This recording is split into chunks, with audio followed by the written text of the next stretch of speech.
Halo kawan, salam sehat, tetap produktif, sukses, dan bahagia untuk kita semua. Video kita kali ini mengangkat judul pentingnya penerapan ISO 45001 pada semua perusahaan. Nah, sebelumnya apa itu ISO 45001 dan bagaimana penerapannya pada badan usaha? Segera akan kita ulas secara ringkas. Jangan lupa kawan untuk tetap stay tune dengan subscribe, like, and share.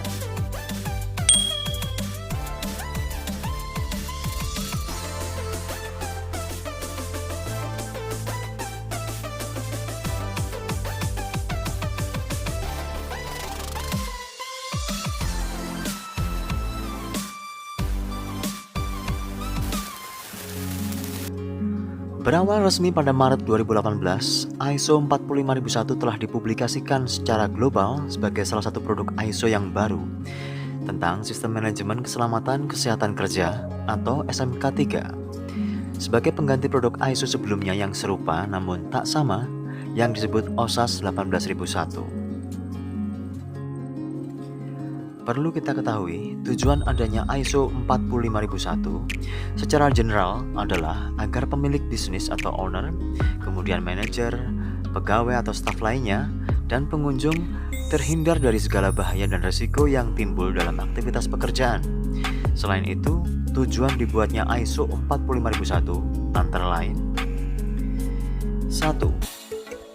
Memberikan acuan dalam mengelola pencegahan kematian, cedera, dan sakit yang berhubungan dengan pekerjaan di tempat kerja sehingga tercipta kondisi kerja yang nyaman, aman, dan sehat. 2.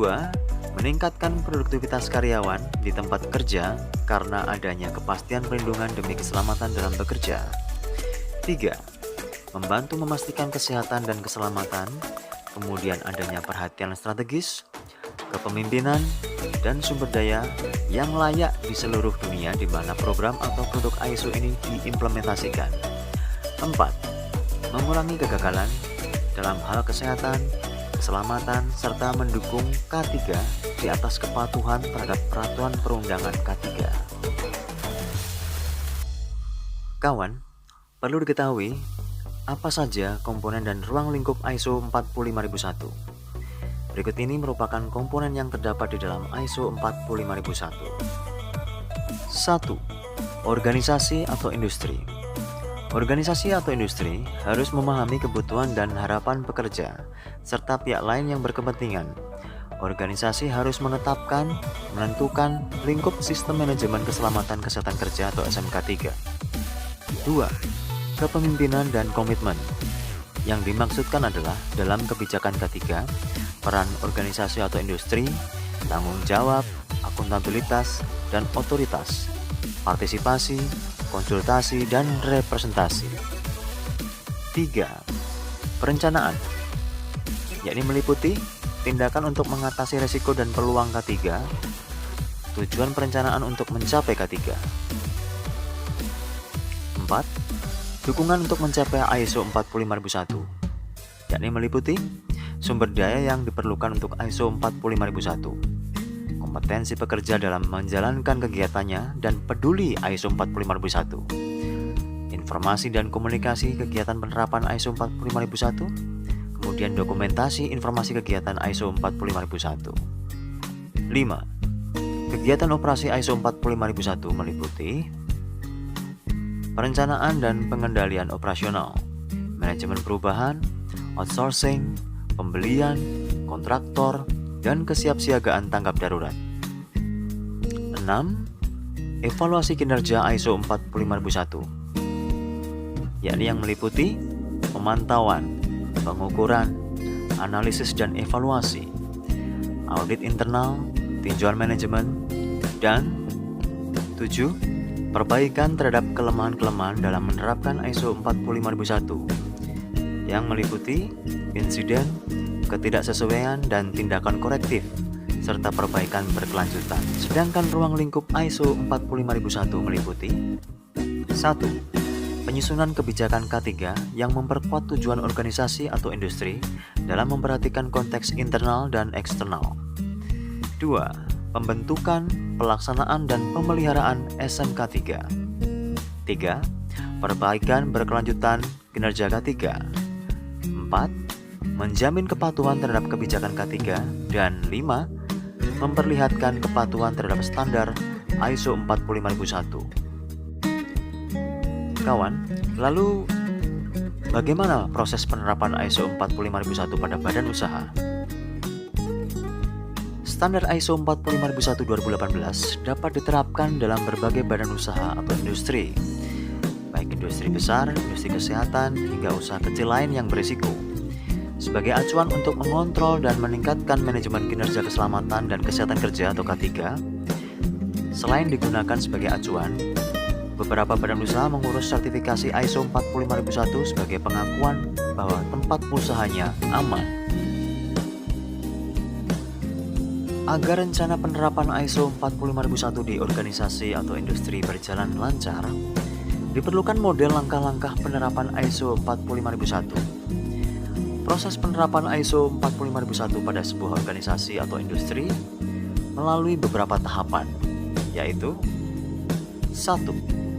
Mendapatkan dukungan manajemen, membangun penerapan ISO 45001 dengan menyiapkan rencana penerapan, anggaran, dan rencana penyiapan sumber daya manusia. 2. Mengidentifikasi konteks organisasi atau industri yang berkaitan dengan isu internal dan eksternal. 3. Menentukan komitmen manajemen dan tanggung jawab dalam aspek K3. 4. Mengidentifikasi bahaya, risiko, dan peluang K3. 5. Melaksanakan proses, prosedur, dan kontrol. 6.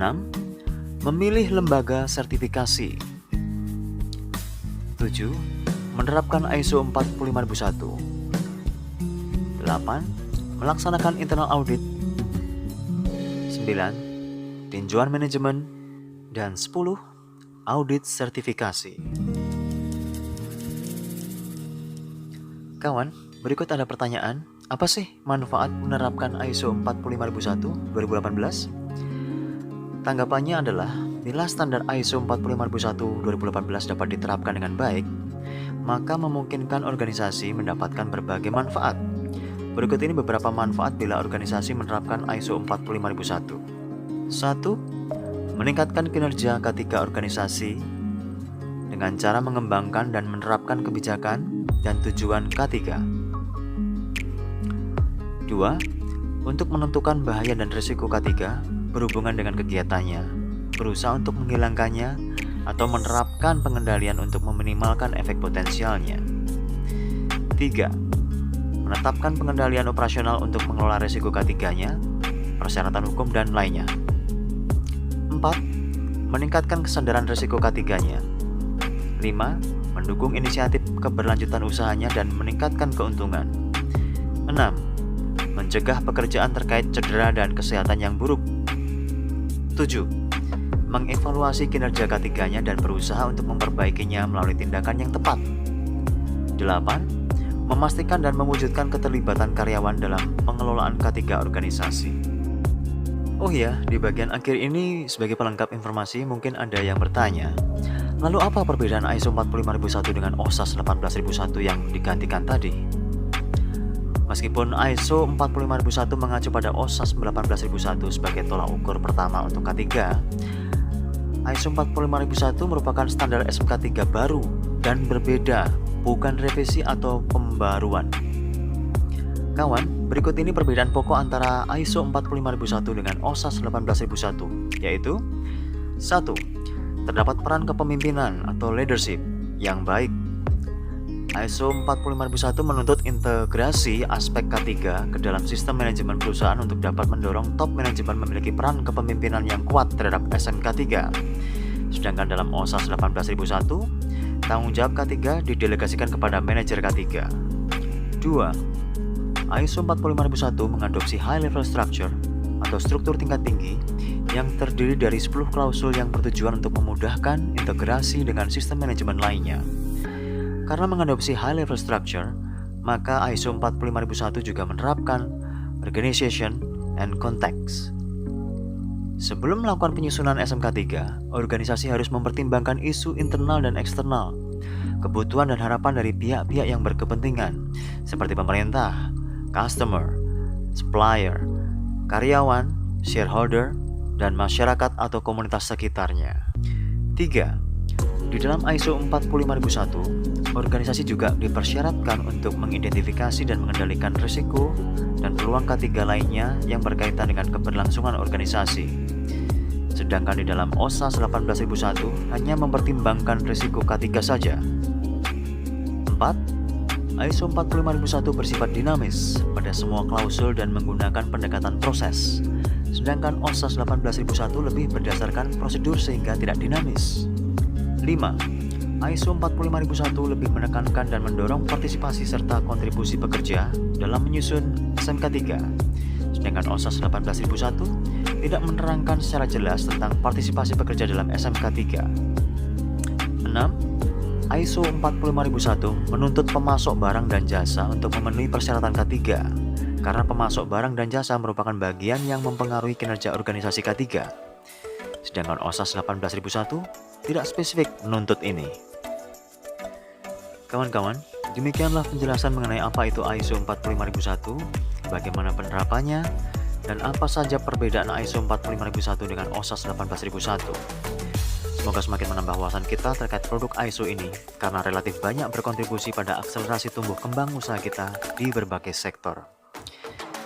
Sekian, terima kasih dan sampai berjumpa di Sekilas Informasi bersama Mr. Yu edisi berikutnya.